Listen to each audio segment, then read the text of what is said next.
This video is gonna be a little different from what I usually do. I've always said in my channel's description that I play and make games, but I never actually made any for a video. But now that's going to change. And my Minecraft mod videos weren't doing really well, so rather than working on another video like that, I decided to try and go for game development. I'm still going to work on mods, but right now, I'm going to be joining a game jam. If you don't know what a game jam is, it's basically a game making marathon. You'll usually be given a theme to make a game from in a limited amount of time, and I decided to join the biggest one, the GMTK Game Jam, where you have to make a game in 4 days. But 4 days is very little, so I could really use some help, and I found myself a little team of 5 other people. I will be doing the art, but we also have 3 people for programming and 2 people for music and sound effects. And for the game engine, we are going to use Godot, which is a free open source game engine that is getting really popular right now because of Unity's controversial pricing change. And everyone in the team, including me, used to use Unity. But that's it. Now let's go on to day 1. The jam started, and the theme we got was built to scale. We were on a call discussing the theme, and we spent like a whole hour talking about game ideas. One was a lifting simulator about lifting things and growing and lifting even bigger things infinitely. Another one about building towers and scaling upwards. Another one about starting a business and taking over the whole world with it. But we decided to go for a game where you run a store as a cat and selling things to other cats. But customers come in massive crowds, so you're gonna have to scale and maintain your shop really quick. Anyway, we got started with development, and I got some placeholder art done really quickly, since it was like 10:30 PM when the jam started, so I had to go to sleep. But the rest were working hard, like Hullahopp, who was getting the customer's AI to work, and it was working really well. Anyway, I woke up the next morning and started to make the actual assets for the game. I wanted the cats to have a bunch of variation, so I made different cat colors, cat faces, and cat outfits for their jobs. And I got it working in game with a little animation for walking and idling. I also had to do some coding to make a little system the others could use so that they can add these to the player and customers. I also worked on textures for shelves and some items like canned food, cereal, and catnip. And if you take a closer look at the cereal, you may see a familiar face. The other programmers, Mahdi and Hafsa, were working on making the shelves, boxes, and other stuff work in the game, while the rest were making some music. Now on to day 2. We finally got a first look at the tracks from our composers, Lemonz and Creeno, along with a couple sound effects. Shelves look emptier based on how many items are in there, and customers also now wait in line to get the items checked out. We also have a little concept for our main menu as well. Now I was also working on the UI on the game. Hullahopp got restockers working as well.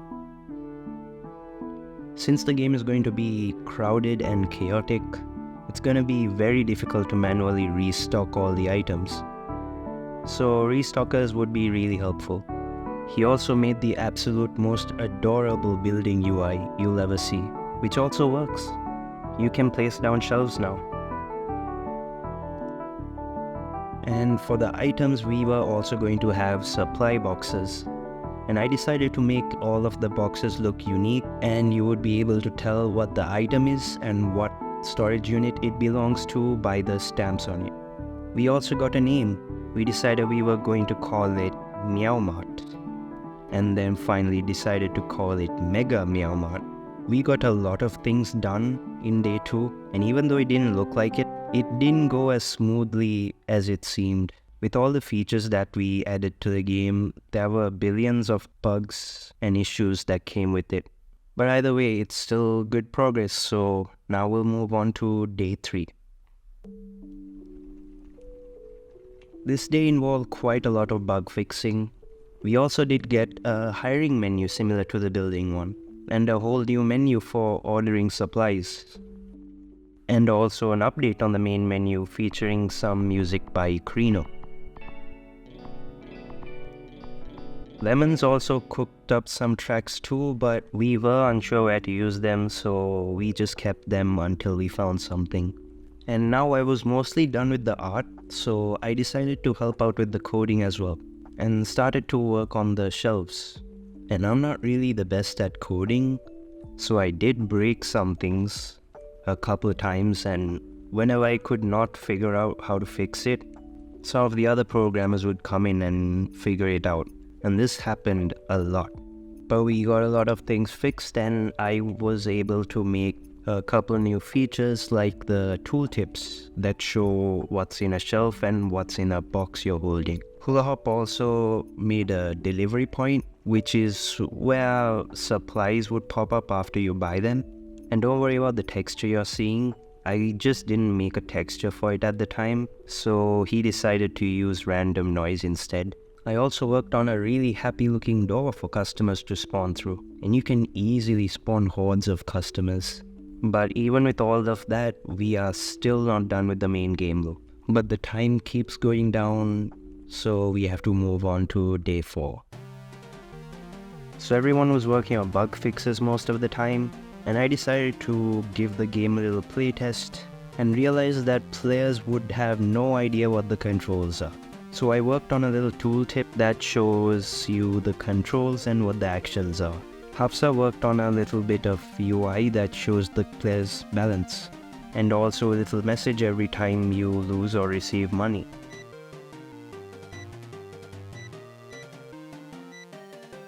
Mahdi worked on allowing you to expand the store, and the way he made it, expanding the store is exponential.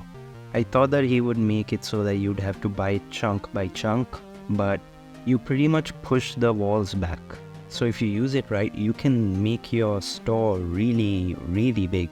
But the game didn't really have a challenge and not a real way to lose. So Hullahopp came with the loan repayment system.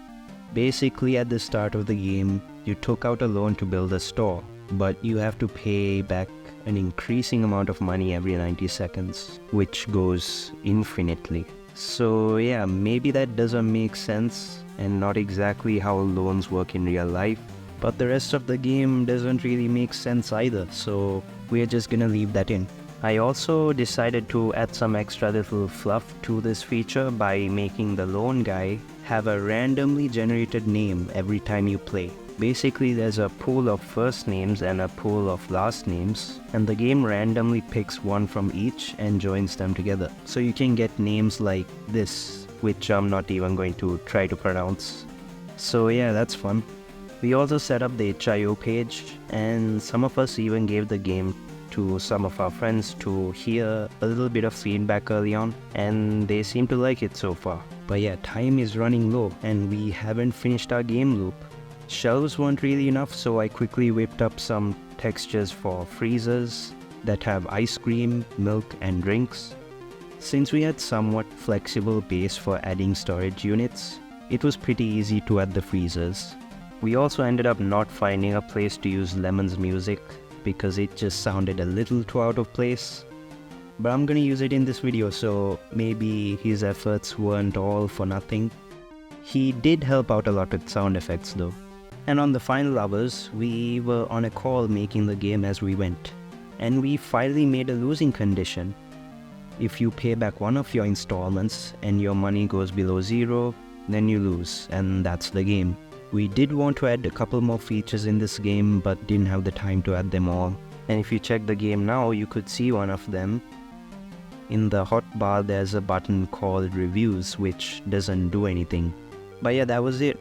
We were given an extra hour to sort out any issues we had with publishing the game, which we did. But we finally finished the game, and submitted it to the Game Jam. And now we're in the voting period.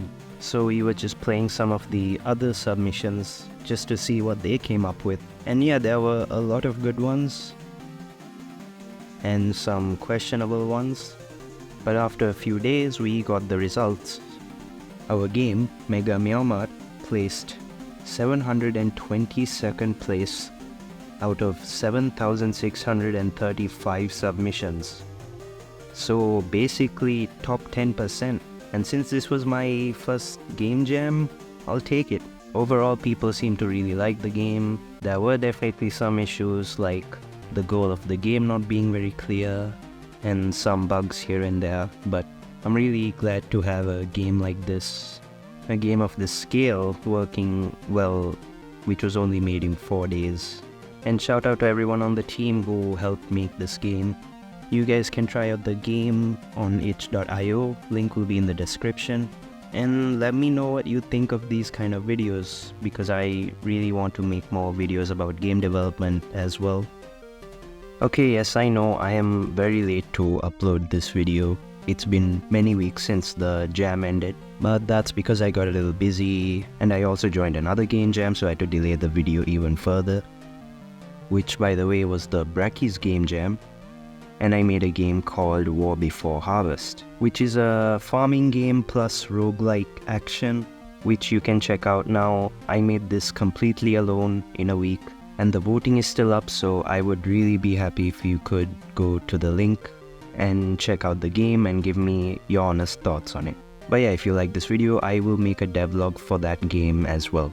But anyways, if you enjoyed this and want to see more of it, then like and subscribe to the channel. And that's all from me. Thank you for watching. Bye.